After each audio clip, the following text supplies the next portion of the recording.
the way you have been living and the way that you have been behaving and thinking and feeling, perhaps that inner child, that young girl inside you, by thinking negatively about her, which is where the you're stupid, look at this, you cannot.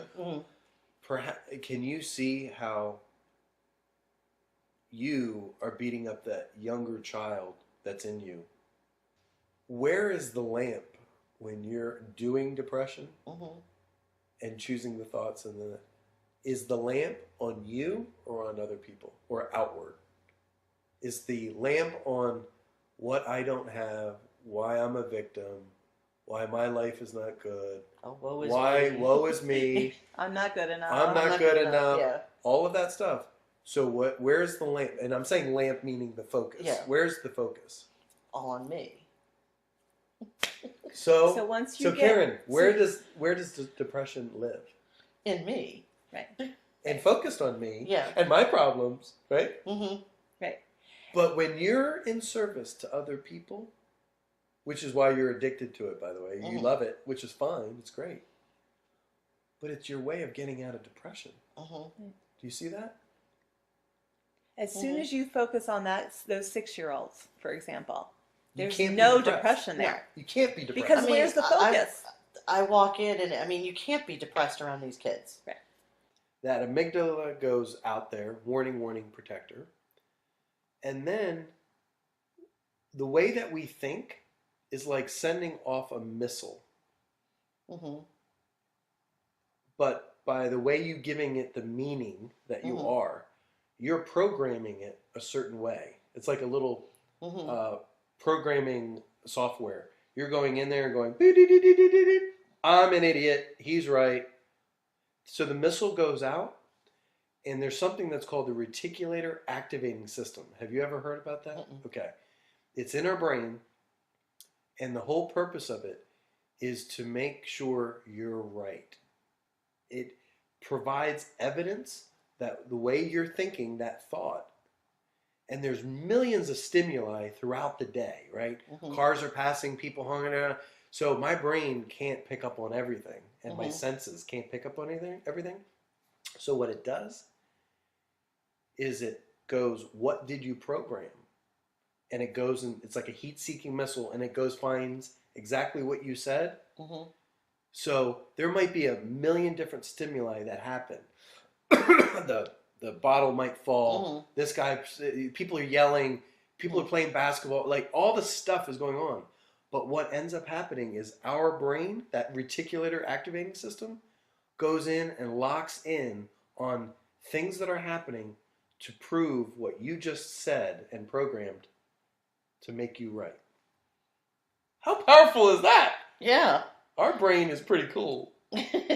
Well, after having to do a whole semester of learning how the brain works, because we had to take a course in brain, the brain research and how children learn and how your brain works. Yeah. That was a really interesting class. Yes.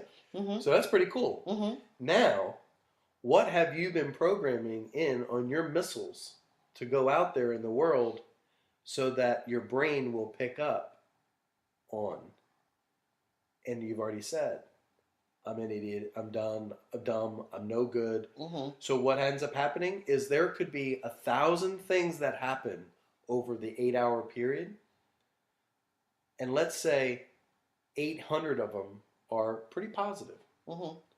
But your brain, because you programmed, I'm an idiot, it's only going to notice the 200, or maybe it can't pick up all 200, so it might pick up on 100 of only the negative things to prove to go, you're right. Because that's how our brain is. Because there's so much stimuli, it can't pick up on everything. No. So it will only focus in on what you tell it to focus in on, and then that's where it's reinforcing. And then that's what we see. We see that 100 things that we did wrong, that I'm an idiot. Yep, there you go. See, I'm an idiot. There's the proof, reinforcement that increases my thought that I'm an idiot. Now I feel, again, sending out the energy, I'm an idiot. More things happen circumstances, people that prove that I'm an idiot, Mhm. right? You're starting to see where I'm going with it. Mhm. And then I send out another missile, focuses on exactly that, and it's a negative vortex that never ends. Mhm. And then, damn Skippy, oh, I'm never going back there. Depression is never going to have that anchor on me Mhm. again because now I know the little sucker that it's doing. And let me also share with you, we do depression by that. Mhm. We send the little rocket out, we program it. So I used to think depression, like I caught it like a cold. Mhm. Damn, I got sucked in by that depression thing. Mhm. Nope. It's by the choice of what you're going to think and that meaning that you're giving things. Mhm. That's what makes us feel suppressed and down and heavy and dark. That's what we call depression. Mhm. And then what we also do is physically, we go into a smaller place. Like if I'm depressed, I go down, Mhm. I get shallow, I get meek, I get quiet, I get self-conscious, I get, so you go in small, and then of course it's mainly the thoughts and stuff Mhm. that keep you there. And then, but what's interesting is there's a study that was done that even you go like this, I could be depressed as can be, but if I go biochemically, they've seen that your brain Mhm. starts getting serotonin and Mhm. and you start feeling better just by that, Mhm. right? If I go like this, if I open up, now my diaphragm, now I can breathe better, right? So now I'm feeling better. I lift up my head a little bit, I'm not down. I start breathing deeply, right? And now I'm feeling stronger. And you're like, wow, I don't feel as depressed. So we do it physically. So I'm, Mhm. I'm teaching you exactly what we do when we Mhm. go into depression.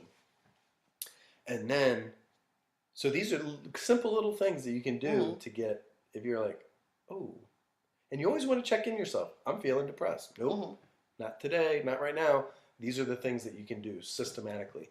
Um, Listen to the words that you're using, right? Mhm. They're going to be negative, they're going to be disempowering, all that. So you just change your inner talk Mhm. and your outward talk.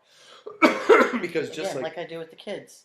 right? Yeah. I mean, when I'm teaching them to read, it's all positive. When I'm teaching them something, I'm like, you can do it. It's all positive. And then when they do it, I'm like, see, I told you you could do it. Yeah. Yeah. Mhm. Yeah. Yeah. But how come I didn't figure out to do this with myself? I can explain why is the reason that we have a difficult time doing it on our own is because the same consciousness that created the problem typically cannot solve the same problem. Mhm. So what we're doing is bringing you tools and strategies, information, empowerment that it's a different kind of consciousness. So you're like, that'll solve the problem. That'll Mhm. solve the issue. Whereas the way you were thinking, it was the same consciousness. So we're coming in, and that's where coaching is so powerful. Is it's a third perspective, and you have to learn all this stuff. I mean, that's spent years Mhm. and my own experience. And I went after depression. I said, "Oh, you've taken 8 years of my life, No but more, sucker. you messed with the wrong dude. I'm getting my life back." Yeah. And I went and I understood how the brain Mhm. works. I mean, I went into it deep, as you can tell. Mhm. And I'm so glad that I can pass it on to other people. And it works. I mean, hundreds of Mhm. clients. You know this to be true, right? Mhm. Like you can tell this is the truth. Right? Yes. This is just